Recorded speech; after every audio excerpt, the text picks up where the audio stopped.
I don't know if I could love someone else's kids the way I love my kids. Oh, yeah, but you, in terms of, I get that. So like, all right, we're in. This is a different podcast. Yes. Where neither one of us is the co-host, but the listeners will be like, help us, please. Welcome, everyone, to the Ripple Effect. I am Waddell, a co-founder and executive director of Legendary Legacies, here with my esteemed co-host again, Marybeth Campbell with the Worcester Community Action Council. And we're here. Thanks for joining us last week on the podcast as we opened up about what the Ripple Effect is and what we hope to do. Before we get into anything, I think we definitely got to let people know. I don't know if Mario can pan down, but the shoes today. Pressure. Also the pants, summer pants. Those are summer pants? Summer pants. Summer pants. Mm-hmm. Summer shorts. No, that joke. I don't wear shorts, but I get it. Yeah. I didn't know like wearing shorts to work is not a thing. Do you guys have a dress code policy? Who's going to tell me I can't wear shorts to work? I'm similar with high heels. I actually changed our dress code policy to remove that people were not allowed to use spiked heels. And I was like, that's what I'm known for. So I was like, let's remove that. And our HR person was like, well, what happens in an emergency? I was like, I'm going out feet first, but I can run in these. I'll die in these. Much respect to the people that can run in heels. That is not something I can do. Looks like a pump, feels like a sneaker. What is that? It's from a high heel commercial. I got a question. 80s. So here's women the other thing. They are playing basketball in high heels. Interesting. Mm-hmm. I've tried it. I can do it. Not anymore, but in my 20s. That's another thing to unpack sometimes because it makes me think of the commercials for Secret deodorant. Strong enough for a man, but pH bound. Like, why do you have to? Why does it have to be on a man? Like, I use men's deodorant. You do? I sweat. I'm a sweater. Do you use aluminum based or are you like natural? I believe mine has aluminum. Get native. Oh, I do. Actually, I use native for travel. The coconut scent. Oh, sea salt and cedar is mine. That's strong. I don't even know what sea salt smells like. Anyway. Anywho, okay. Back to the podcast. Yes.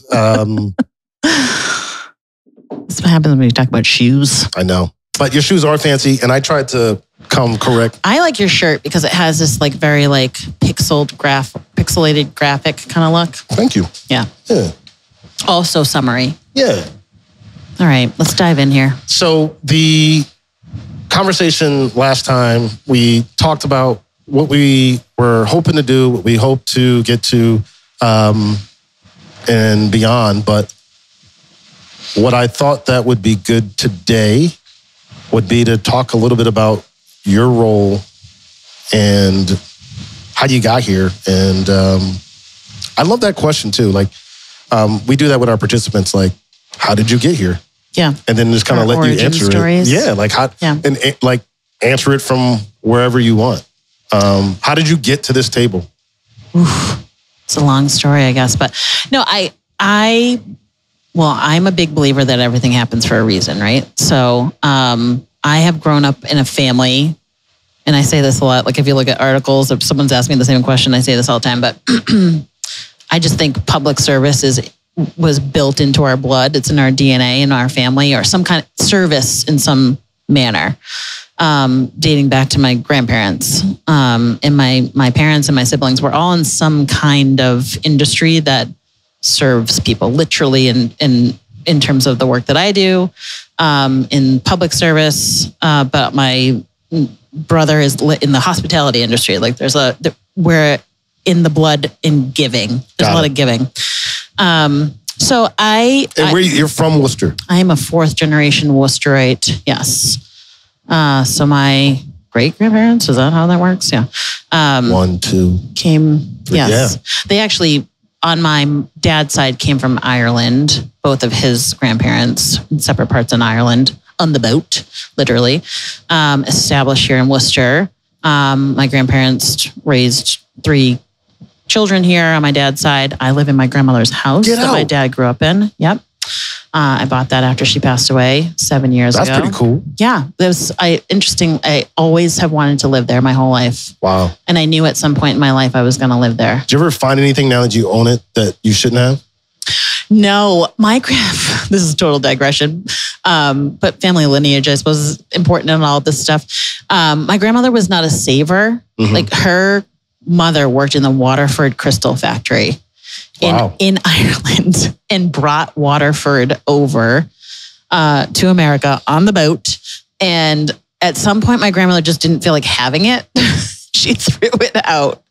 Yeah. So she was not, my grandparents were like kind of minimalist. So when I bought the house and my dad and I demolished a lot of it and like I redid it with the contractor, I didn't do it myself, but I put a lot more embellishment, like crown molding, if you can call it. But they were very minimalist people. On my mother's side, my grandmother was from Canada, from Quebec. Oh, wow. Grew up in one of like 8 kids, farmer's daughter. So do you like poutine?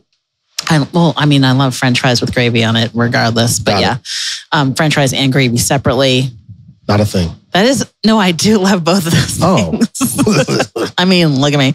That was actually watching back the first episode. I was like, lay off the ice cream lady. They were like hardworking farmers. My grandmother, my Nana, on my mom's side had this like incredible story where she like went to an abbey to become a nun and then like got sick and her sister came back. Sick of being a nun or just like physically ill? Both, I think. And probably one symbiotic, physical manifestation of all of that. And her family came to Auburn, but she was in this abbey in Canada, and her sister, as the story goes, like stole her away in the middle of the night, and they came down by train to Auburn. Snuck her out of the... Yep. And she was like 18 or 17 or 18, maybe a little younger. And then she met my grandfather, who was from Grafton. They were also like French Canadian people. Okay. But he had multiple generations already in Grafton before him. And they married, and here I am. Wow. Did you go to school here too? Yeah, I went from elementary through high school, and then I went to Providence College. PC. Yes. Friar. Yeah, I'm a friar. A lot of Catholic education. And education. From junior high through college. Were you at private school too? Private middle high school? Middle and high school, I went to St. Peter Mary, which is now St. Paul's. St. Paul's. But before that, I went to McGrath, Francis J. McGrath Elementary. Oh, yeah. Behind Forest Grove. They're still around. Yeah. Yeah, they're still I take the dog there sometimes. That was a great experience. I loved elementary school. And then junior high was like, wow. What did you major in at PC? Political science. Wow. Yeah. What got you into that? What made you... I thought I wanted to be a lawyer. A lawyer? Yeah. So I don't talk about this a lot, but this is actually part of my career pathway, just back to like origin story. I graduated so my mom worked for a lawyer in the city. Uh-huh. And I don't know, somebody asked me what I wanted to be when I grew up when I was 9. And I thought this guy was cool. And my mom liked her work environment, and she had work friends, and they had a softball team and whatever. And I was like, I want to be a lawyer too. So at that point in my life, I was like a stubborn kid. Yeah. And You're not stubborn anymore. Well, I'm less stubborn, but I'm more and you're not a kid. More self-aware and embracing of failure, which I think is kind of part of all this too. I told everybody that I wanted to be a lawyer. Cool. And so I graduated from college. A week later, I started law school at Suffolk at night. Wow. My parents, I got a nice scholarship when I went to PC. My parents, helped afford the rest of the tuition.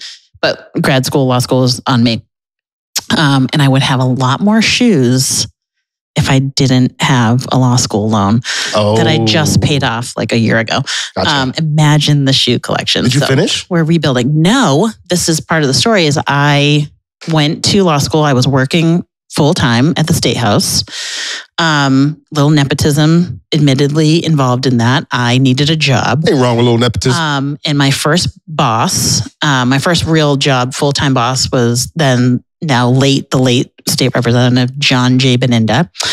Any relation to the superintendent, Maureen Beninda? I believe by marriage, yes. Got it. And I actually had gone to high school with John's son too, who's a great guy.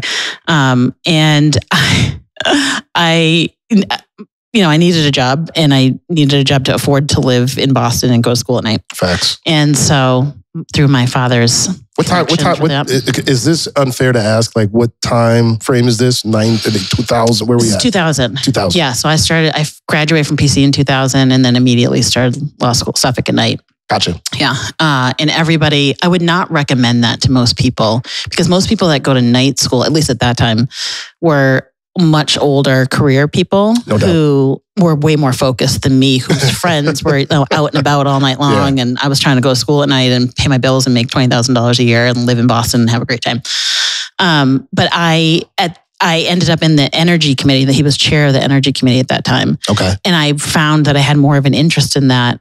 I knew the first day I went to law school, I didn't want to be in law school. Yeah. And I was like so mad at myself, but I also didn't want to disappoint anybody. Understood. So I stuck it out for the first year. Yep. And my second year, I ended up actually in August of that, between my first and second year, I ended up getting appendicitis and I was in the hospital for like a month. And I missed the first 3 weeks of law school. And everyone was like, take a leave.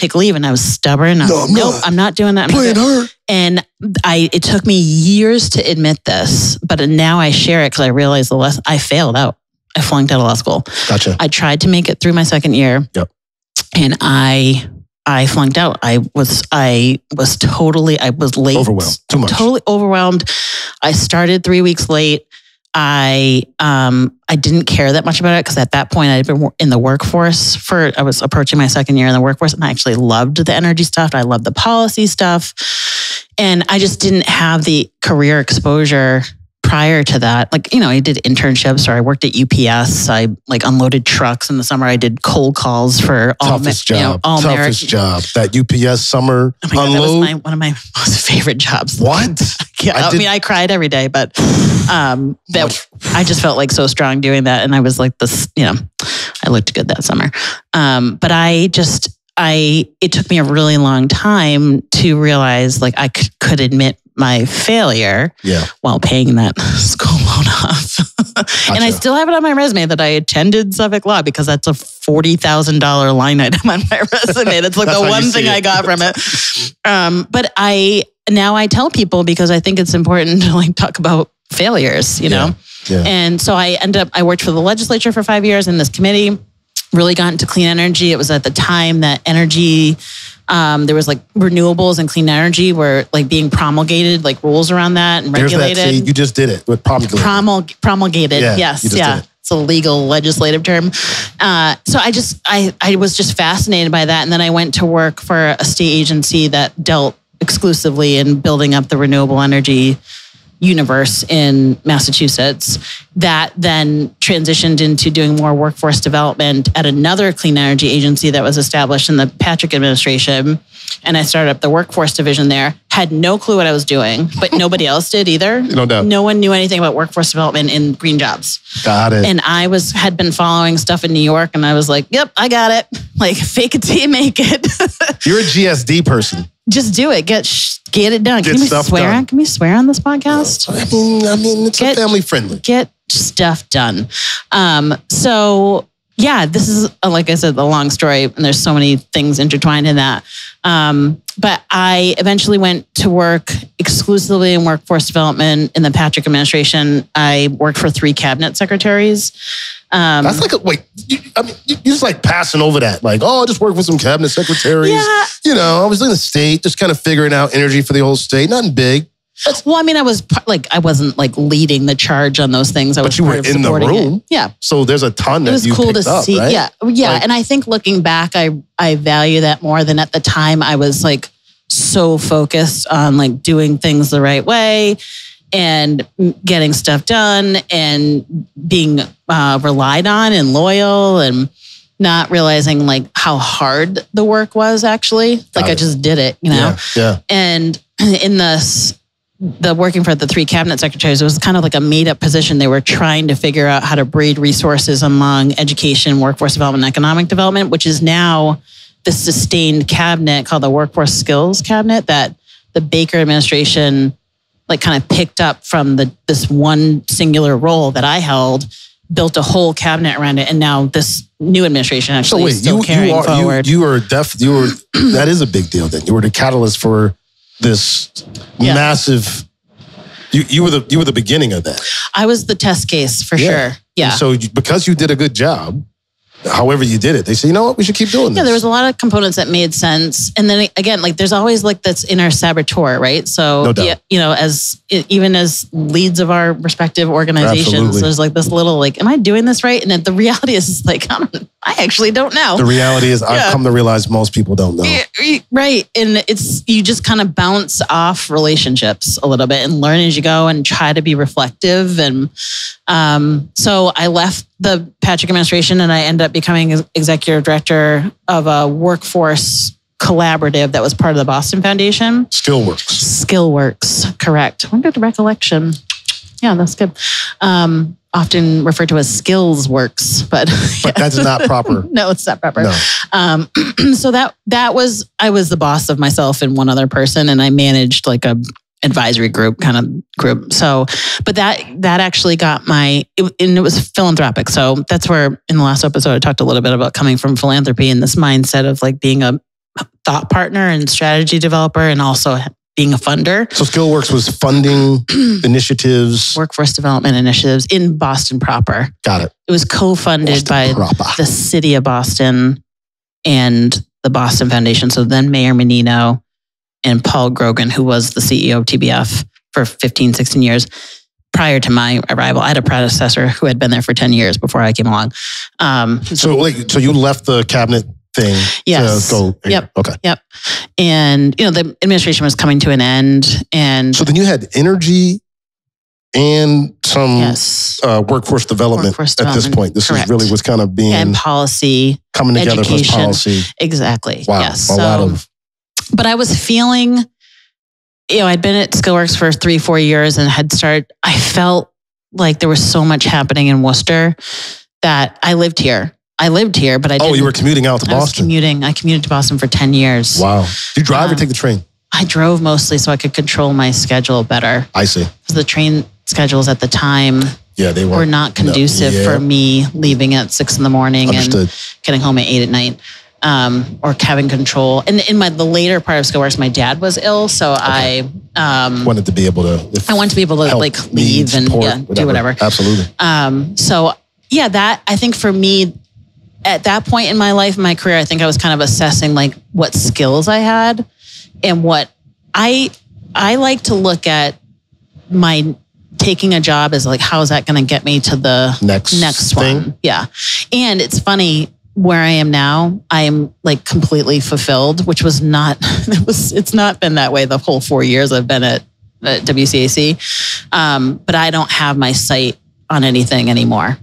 At least not at the moment. I mean, I suppose that could change, but I don't have, I actually feel like my skill set and my experience, my knowledge, my self-awareness is at my sea legs are better. Got it. And I feel like I actually can optimize that a little bit more than I have in the past. So you came to Worcester 4 years ago. Yep. I just felt compelled. Like I wanted to do more in the city that I love, in the city that raised me. Yeah. I joined the board of WCAC actually. Before.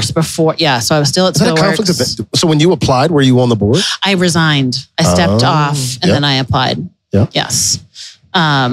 And I was... Because you were on the board, is that how you knew about the opportunity? Yes. I mean, I had figured at some point my predecessor, Jill DeGillis, who's an incredible woman, very well-respected woman, did incredible things at WCAC and in the city writ large. Still doing amazing stuff. Yes, for sure. And I was just texting with her minutes ago. I knew at some point she would probably be thinking about like her own succession and planning and that kind of stuff. I didn't expect it was going to happen as soon as it did. Sure.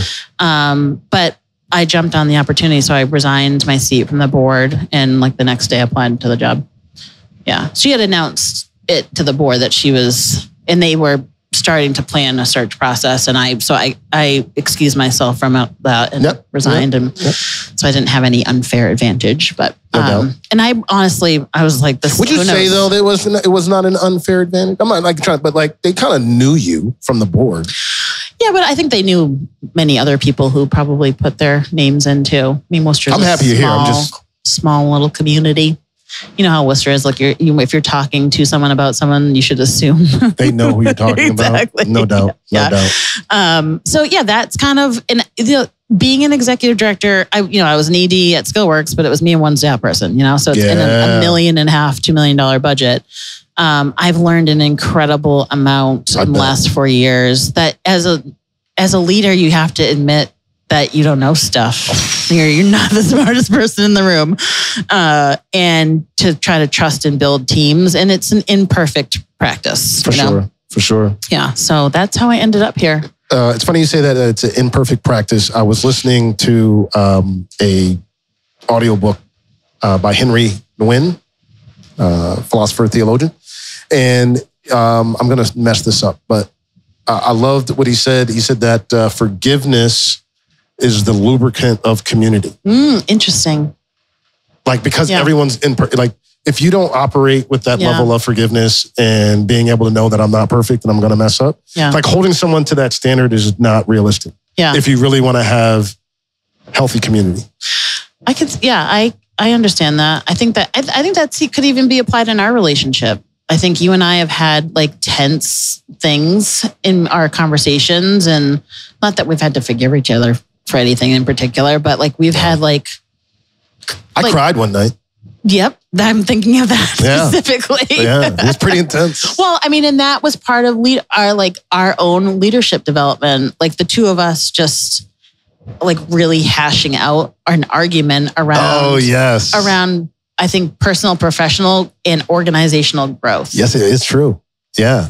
And like there was a screaming match on Shrewsbury Street. There was. But I think I had a moment. He doesn't care, Marybeth. Yeah, I remember. And but that's like, this is why your emotions came from a place of like caring so much about the mission. Yeah. Right. Yeah. And I think that's part, and me too, but I also, I was taking more of a calculated approach to it of like, you're going to have to learn this really hard lesson that everyone's learned at this point. Right. If you've gone through this stage, like you were a small few person shop. Yeah, it was 3 of us. Yeah. And I went from 2 people to 130 people, and so I experienced it in a different way than you did. For sure. But I trial by fire, I kind of had to learn that lesson in the hard way, I think, but a little faster. But I think that's why we ended up actually trying to do this podcast too. So this is a good thing. Yeah. So I was already working at WCAC when you got the job. Yeah. So when you first met, we were like, obviously we're like, this dude's handsome. But then other than that, like... My proclivities lie another way, but yes. that doesn't mean that you can't say that. No, objectively, I can say you're handsome. Yes. No, I mean, everyone does. But in any case, anyway. But like, so when you like, what you came in, there's a lot of stuff going on.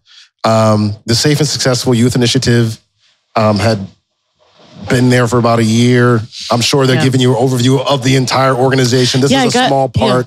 Yeah. So when you heard about the SSY, us being there, like what? Well, I think I did have a natural interest in it without understanding at that point the full like texture of the work, and all the players and the history that came with it. In terms of relationships and partnership, which I think has contributed to where we are now a little bit. But my father was a police officer in the city.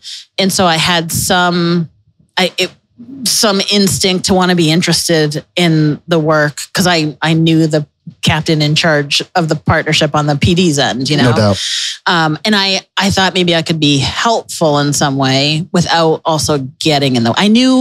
I knew immediately I was not going to be adding like a ton of value to the pedagogy of it at all. But so the Safe and Successful Youth Initiative is an initiative that was started, I think almost more than a decade ago, 10, 15 years by the Vol Patrick administration. And the way that the language in the state, I don't like it, but I believe it says something to this effect, that these are the most violent offenders between the ages of 17 and 24 in your community. Yeah. The top 3% most violent. I think that's the actual language they use between 17 and 24. And it is in 14 cities across the Commonwealth, I believe. Yeah, right. And so there are a number of different organizations across the Commonwealth that provide support and services. This was the program, you may remember from the last episode, was the program that I was working under with a previous organization. And that grant, the Safe and Successful Initiative, was moved to WCAC. And so that's the work we're talking about, working with those who are returning from incarceration, heavily gang involved.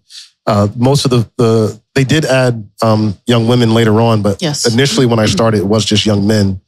And we had been doing that work under Straight Ahead Ministries for 3 or 4 years before coming over. And the work kind of came with us. Yes. Like WCC got the grant and we like followed the money. Yeah. And so we were still doing that work. How did that, so I actually don't really know the details of how that part happened. That was scary. Were you approached or you approached? Like, how did that actually happen? So for us, it was very scary. Me and my co-founder, Janito Ramos. So at the time, Straight Ahead had let us know that they were going to be moving away from it and had given us a significant runway to try to figure out what we were going to do. I was at Boston University in their graduate certificate course for nonprofit management. And you know how those go. You're sitting there and then you got your cohort leader and you kind of present your problems. And I was like, this is the problem. Like they're like, you got to start your own nonprofit. That's what you got to do. And I'm like, what? That was the answer? And you had to present. And you were like, okay. I was like, yeah, that's right. That's what we got to do. And I was like, we're going to do it. And so initially I founded Legendary Legacies, and I was hoping to have Straight Ahead Ministries subcontract the work to us. Okay. So I was in conversations before WCAC even came in the picture.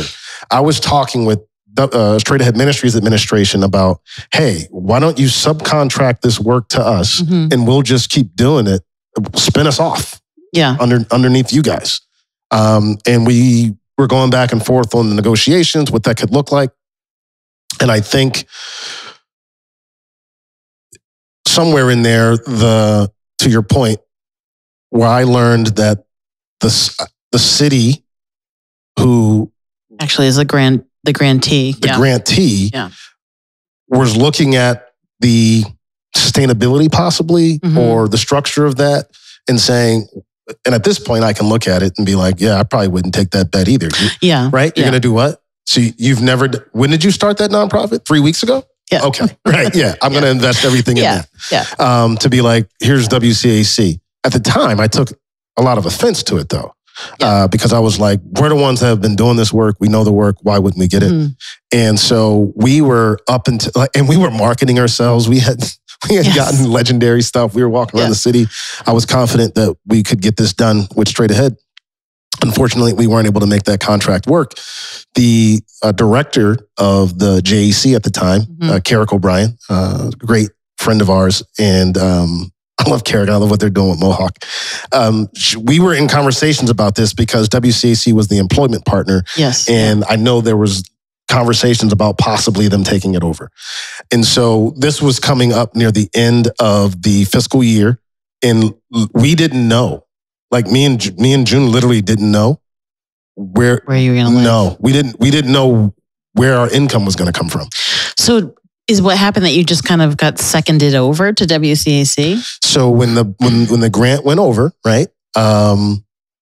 Before it actually officially went over, Carrick was talking with it. She was like, look, this is what's going to happen. This is how it's going to go. Yeah. And so you guys would start this day and this is how we would do it.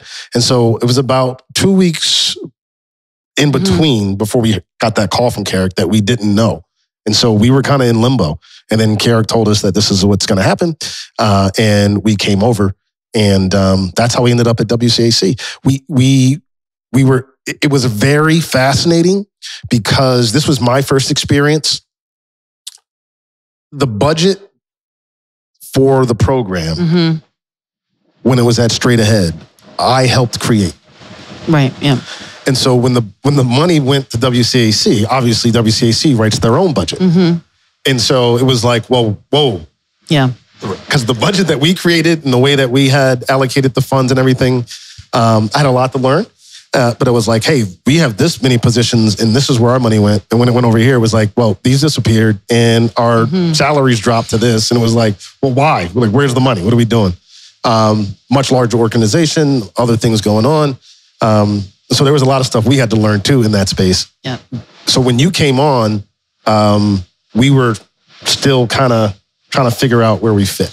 Yeah. And we talked about that last episode of the attempted woo and then, a recognition that, and it's obviously worked out for the better. Yeah. Yeah. For a number of different parties, not the least of which participants, because I think we were able to absorb a contract that had gone away from another organization and use that as a way to subcontract with you guys, and who had I think greater fidelity in your model to actually deliver services in a higher quality way. Well, thank you for that. It was a big risk, you know. We could not have handled it initially. Yeah. I don't think so. There was so much I didn't know. Right. And that's part of, but you've also, how old, since then it's been let's just say 4 years roughly. Essentially, yeah. How many employees do you have now? 10. 10. So you've increased like tenfold almost. 5 times. Yeah. And over approaching $1 million budget. We're over. Yeah. That's incredible. That's also scary too. That's hecka scary. In terms of growth, like growing at that pace. It is. Yeah. And needing to put pauses. I was talking about this with someone recently. Our intern, Jaden. I was like, Jaden, it's interesting because there are opportunities that present themselves. And I think this is part of our broader conversation too, as nonprofits, going back to the last episode, like, what do you pursue, what you don't pursue? Right. There are opportunities that come, but balancing the infrastructure of your organization with the opportunities and being like, early on, we landed with the help of Open Sky, mentioned last, a state grant from the Department of Public Health, and BSAS was for reentry for Black and Latino males who have a history of substance use disorder. And I've got to brag here on my team because the team who oversees that program, we were selected to present at a national forum. Nice. Yes, in Awesome. DC. It's called COSIP, the Community Opioid. I'll look it up. I can't remember. It's a big acronym. But they're going to present. So I'm really proud of them and what they were able to do with that program. But right after getting that $450,000, we were approached by JDAI, Juvenile Diversion folks. And they were like, hey, we have this other grant. It's like $750,000. And we think you should apply for it. Now, mind you, like before the $450,000, like we were right. we had like the money you gave us. Yeah. 60, like which was 10,000 and 60,000. Yeah, it was not a huge amount. So it was like, oh, this will help us be around for, and that was a really difficult decision. I chose to turn it down. Yeah. And I remember folks being like, what? You're turning it down? I'm like, dude, if we take this, I'll tell you what's going to happen. One, I'm going to burn out the staff. Right. And two, I don't think we'd be able to deliver the service with the fidelity and the intentionality that I would want us to operate with. So yeah, right before I came here, I had this conversation with one of my staff. Who's the director of the Job and Education Center, same program and division as SSYI. And it's related to our SSYI decision to move away from our role as the lead of that. And we talked about that last episode in terms of knowing and not knowing what we're number one experts in. But we were talking about how to reimagine the division if it's necessary to do that, and not do things that we're not good at, and think about where we can add value, be a good partner, and select good partners that are based on our values and that we can gain value from also. And it's a really, as coming from philanthropy into this role, and even coming from being at the policy level when I was in my various state roles, and this is a lesson learned now that I'm on the service side, is like we succumb to so many rules and regulations around how we do the work, and through the lens of a funder or the prescriptiveness of a funder, whether it's philanthropic or public. And I think philanthropy has shifted. There's been a big shift in philanthropy, of this trust-based philanthropy, which I think we've seen some seeds of, good, successful seeds of in Worcester with the foundation here. But across the board, I think there's a big shift in this kind of trust-based philanthropy of being less prescriptive and having strong fidelity of saying, you're the experts, tell us what you need. But it's taken a long time to get to that point. Yeah. But as a nonprofit, we have to make decisions that, what I think happens in the funding universe is it's so enticing to go for money. And it's so enticing to compete. And then what I have seen happen is you dilute your expertise because you're trying to be everything to everybody. No doubt. And so you don't strengthen the main pillars. And that leads to, we kind of alluded a little bit to this conversation last week, of this idea of oversaturation of nonprofits. And funders, I think, tend to drive that a little bit because we are in some ways, there's a desperation to just kind of keep resources available, Yeah. I wanted to go back to the time at WCAC a little bit and unpack a little bit of like the wooing process that you refer to with Legendary.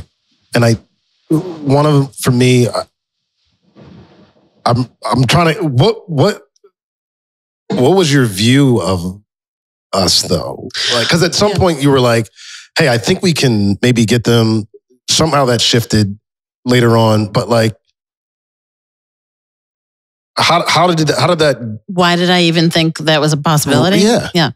Well, I think I said this last episode, but first and foremost, I'm interested in people who care about the work and who are going to be thoughtful about it. So if you have some passion for it, that I'll take that any day of the week. You want to be there, you want to be present, you're being thoughtful about it, and both responsive and proactive to the needs of whatever community we're serving, whether it's youth, or et cetera. So that was obvious from the get-go.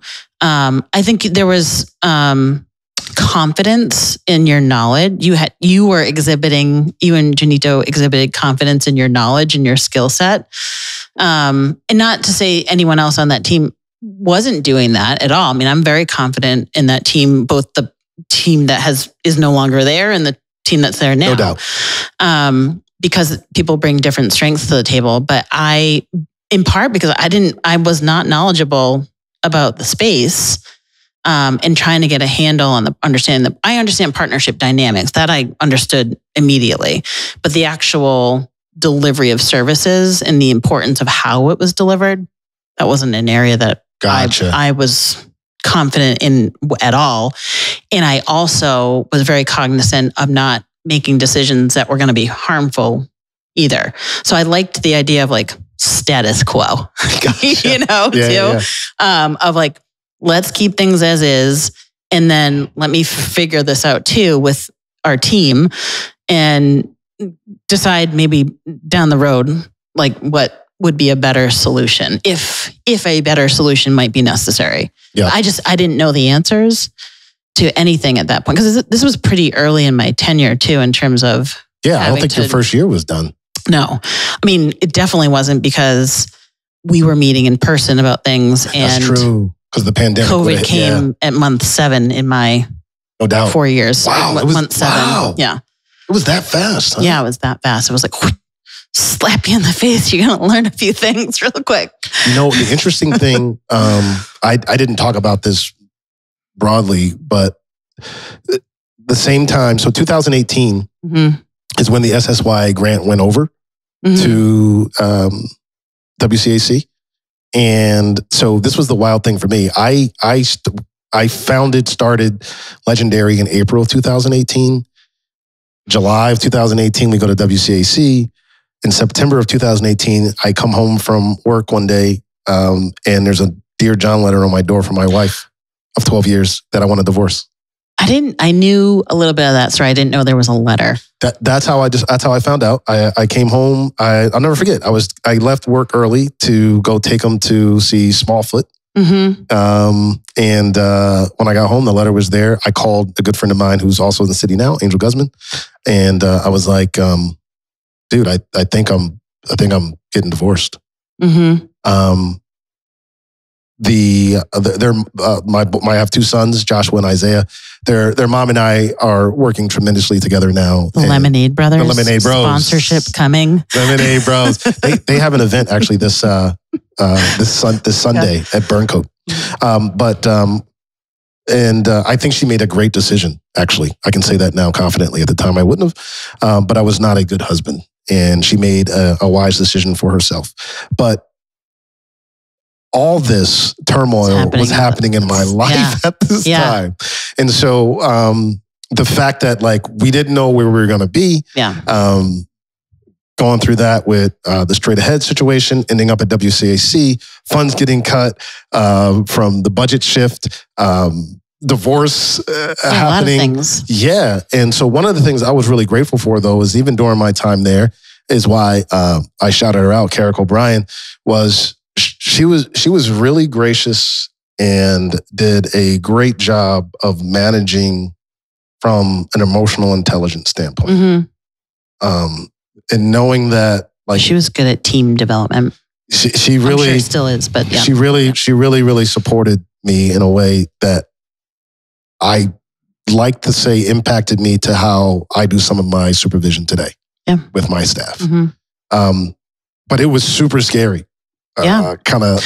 Well, I think we cannot deny that, 40 to 60 hours of our week, being leaders of any size entity, we spend a ton of time. We spend more time at work, probably awake at work, than we do in most of other parts of our life. But there's no denying that those other parts of our life impact how and when and what we do in our work. So that's a lot too. There were days I could not come to work. Yeah. I called out. I can't do it. Yeah. Mentally, I just don't have it. Because of the population we're working with, the stress of the work, and then like all that, right? Yeah. So, that was really tough. I will say this, segue, for folks that are on here though, that I chose to go to therapy. And I recommend it. It was so helpful for me. It was the first time in my life that I'd ever gone at 37 years old. And what it provided for me in helping understand more about who I am, how I responded to stuff, and just the benefit of having someone to be able to help you unpack. Yeah. I think even talking about it as, this idea of vulnerability over certainty is important. Like, I don't have my MBA. I didn't go to grad school. I flunked out of law school. I'm faking it till I make it a little bit in terms of learning what it means to be a good leader. Yeah. I think instinctually I have those parts, but I'm also surrounded by like really smart people. For sure. Who have learned a ton from our COO, Carrie Brennan. She's really good at like the operations. I need one of those. I need a Carrie Brennan. Well, yes. Everyone needs a Carrie Brennan in their life, because we should have her on as a guest at some point, because she and I also think Carrie, you're coming on. The two most hilarious people. But I think I'm the type of person, like anyone the millions of people who will be listening and watching this at some point. Millions my colleagues, one in particular, this woman, Alicia Ordby, I use this analogy with her a lot too. I'm a detailed person, and I'm organized, my thoughts are organized. I can be a little like I can start a story in the middle of the story sometimes, but I liken my thinking around like I have vision. So like my analogy is like I like sandwiches. Okay. And I also have this quick digression that I have this theory that your favorite meal of the day is the time of day that you were born. Wow. I like lunch. I was born at lunch. Got it. That's my theory. I also like all the other meals too. I love a sandwich.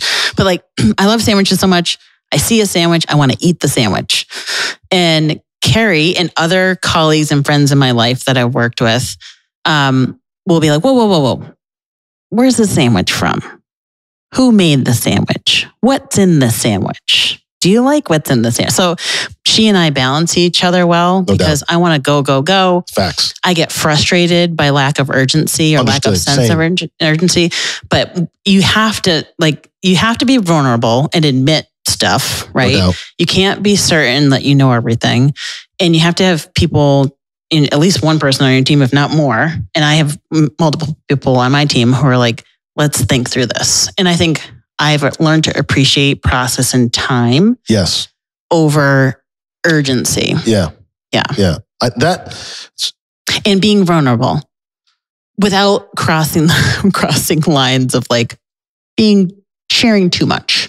Yeah, I mean the ability of being vulnerable. Brene Brown's done a lot of work on that. Shout out to Brene for what she's done. I've read her stuff and really tried to weave some of her thoughts and ideas and philosophies into how we built the culture here, and having that level of vulnerability and being transparent. I think that's the other piece. Being able to, as a leader, also being able to have that conversation. Because this is the thing I made up in my head, that if I tell you if there's chinks in the armor, then you're not going to want to. Yeah. Right. Why the risk is you're greater. Not going to follow. You're going to be like, why would I listen to this guy? But that goes back to our conversation in the first episode too, around, this idea that of how trust is defined somehow through the funder's eyes, whether it's public or philanthropic. Yeah. Of, if you're bigger and you have this type of department or that type of governance that you automatically maybe get more trusted. And people can please feel free to disagree with me. That's just been my personal observation and experience that frankly, I've benefited from. Yeah. I've always worked in big organizations. Yeah. I've not worked in a small nonprofit or a small anything. I've worked for institutions. For sure. So that is my lesson. That's my learned observation. I'm like, why did we get that money? Or not that, I mean, we've gotten better, I think. And I related to what we were just talking about of like making decisions around going after funding because you're good at something and you want to expand on it and go deeper and invest in it versus going after money because you need money. That takes you away from your guardrails. I think that for me, the lesson that I've observed or my observed lessons is that's what has actually got me to this point of thinking about, like, we have benefited as an agency. I've been in institutions that have benefited because of the size and history of that agency. And I've seen what has worked well and what hasn't worked well. And I'm now more honed in on this idea of, let's stick to what we are good at, be aggressive about building it and sustaining it and maintaining it and curating it and caring for it. And then figure out where we have holes and build better partnerships. The ability to take that step back, you feel like you've learned that most since you've been here in Worcester? I think I've observed it more closely as the head of a larger organization. But if I really think back in time, even in my role as a funder, even in my role as a public employee that was administering rules and regulations about something, as I have reflected back on the things I did well in those roles versus not, that's a compilation of what my thinking is now. Gotcha. When we were able to make the decision, or you guys were able to you made the decision with all your other folks on your team to support Legendary in the way that you guys did. I don't know if I shared, and we'll talk more about this next episode as I kind of give my backstory to how we got here. But it was exciting and also terrifying. Mm-hmm. Yeah. In that, oh shoot, like they're going to trust us with this money. So the other side of it, being like, hey, we haven't been trusted with this. We are how we've carried ourselves, who we are, how we developed, and I think broader. Even other organizations I'm thinking through, love to hear from our smaller organizations as well. Like, it was like, yes, you can trust us. Like, we're going to do it right. But then like when we got it, it was almost like, oh, shoot. I still feel that way when we get money. I'm like, oh, guys, we better do this. Right? But that's why you're leading the organization, right? And doing well. But I think that's what we talked about the first episode is like this, there has to be some idea of blind trust and faith a little bit, because even, we are stewards of whatever resources we're getting. I love that word. And regardless of where it's coming from, there at some point there's some mutual agreement in this give and ask and take that there's agreement surrounding that. This is what I learned in law school. A meeting of the minds. That was like day 2 of law school, and then I was like, I'm out. But Did you learn about your BATNA?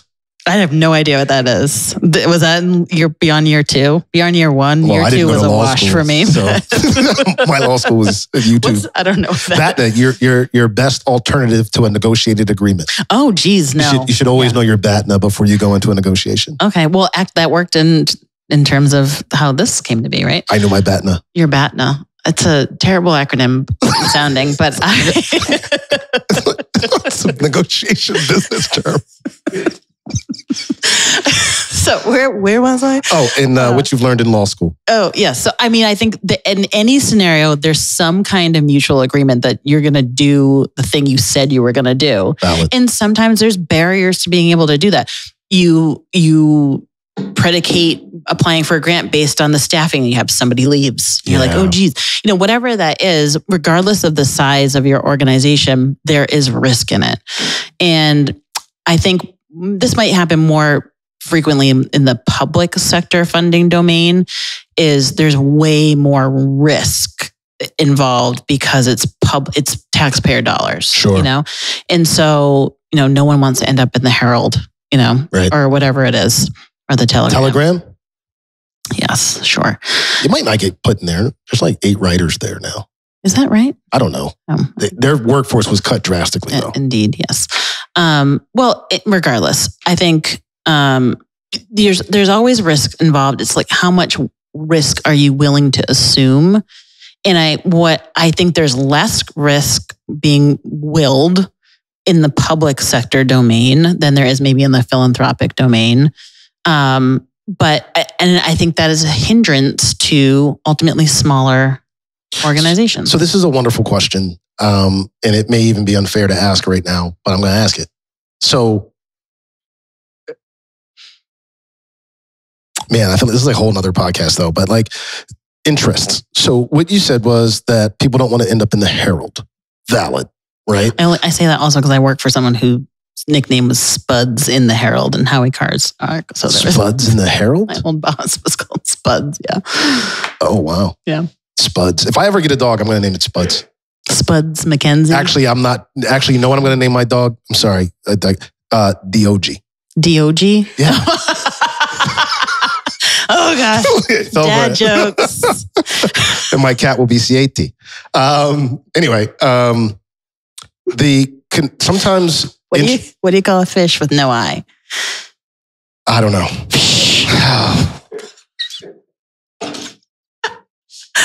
Mario, do not edit the dad let that roll.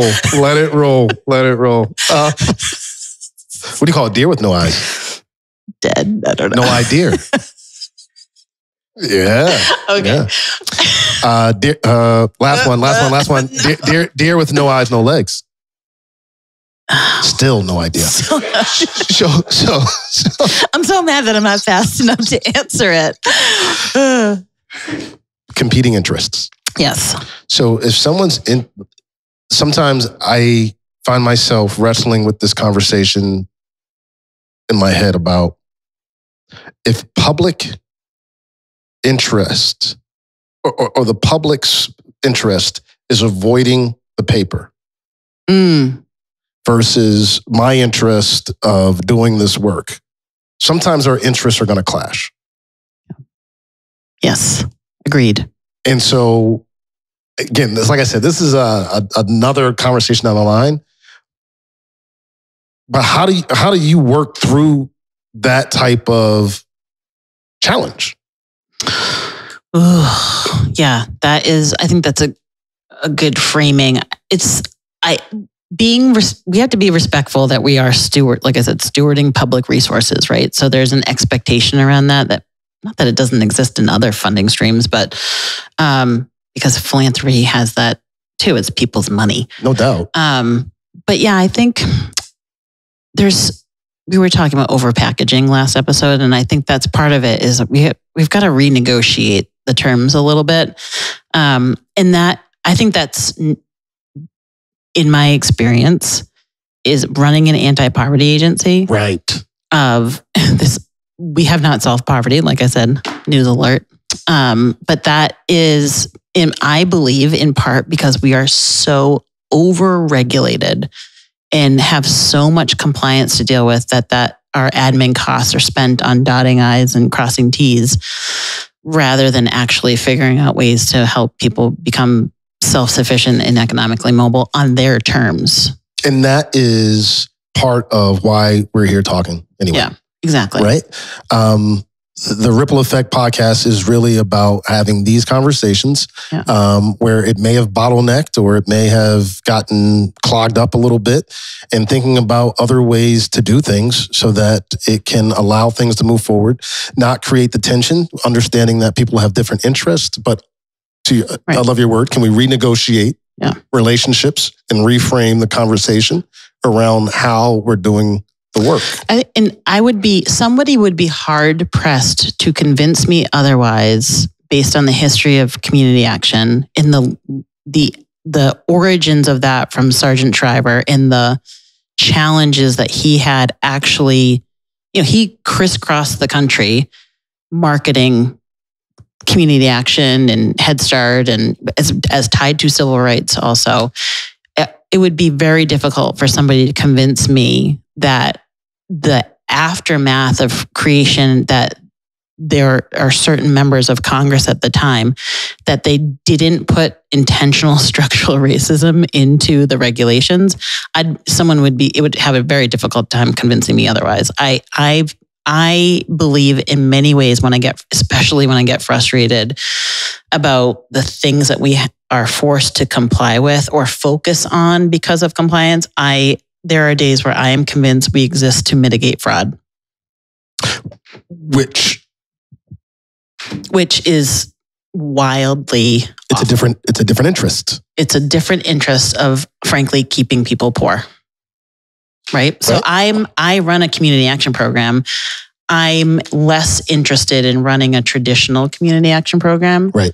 I want to try something different. And not to say my peers, especially in Massachusetts, I have incredible mentors actually and peers that have been doing this a lot longer than me. No doubt. And there are 1,000 community action agencies under that defined, definition named community action. And there's tons of other, organizations doing anti-poverty work in health across every sector. So I'm certainly not saying that I'm number one expert, but I think that my observation and experience is that we are so overpackaged intentionally to make sure that we keep people where they are.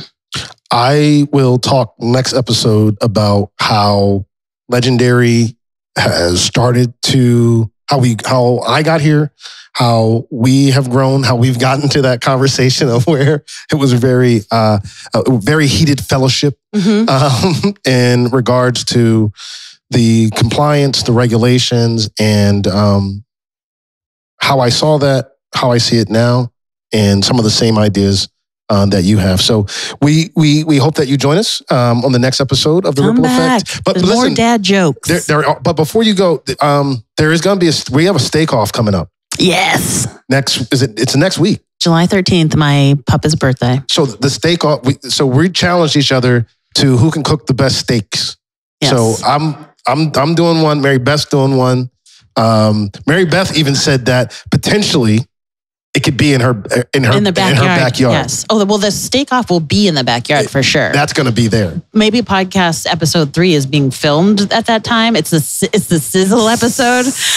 We going sizzler. We going sizzler. I just want to say right now, in terms of a balanced playing field here, I am getting a new grill because I singed my hair off the other day doing something really stupid. And we're getting a new grill, and it's one of those wood chip filler smoker grill things. So I haven't received it yet. I haven't tried it yet. So no problem. It'll just be fun to do it. You guys, does WCAC have anything coming up in the next couple of weeks? Any events, anything going on folks should check out? We are planning our next job fair at the end of, so YouthWorks just kicked off yesterday. We have 500 and some odd youth at 78 sites across the city. So they started work on the 5th. Dope. And which is super exciting. It's one of the biggest cohort of youth that we've had since the days of ARA, which is different than ARPA. Oh gosh, the acronyms in this. Yeah, we don't have to go into that. But sometime towards the end of August, we're having our job fair, I believe, at Polar Park. But I will get more details to share. Shout out Polar Park, Kim Miner, the whole team is over there. Join us next time on a Ripple Effect. Thanks for being here, and we'll continue to have the conversation as we push forward this idea of a nonprofit imperative to support community in new and innovative ways to create more equitable outcomes. We'll see you next time. See you next time. Peace. New shoes. You're listening to The Ripple Effect, a nonprofit imperative with Ron Waddell and Marybeth Campbell. Be sure to like, subscribe, and share. We'll see you on the next one.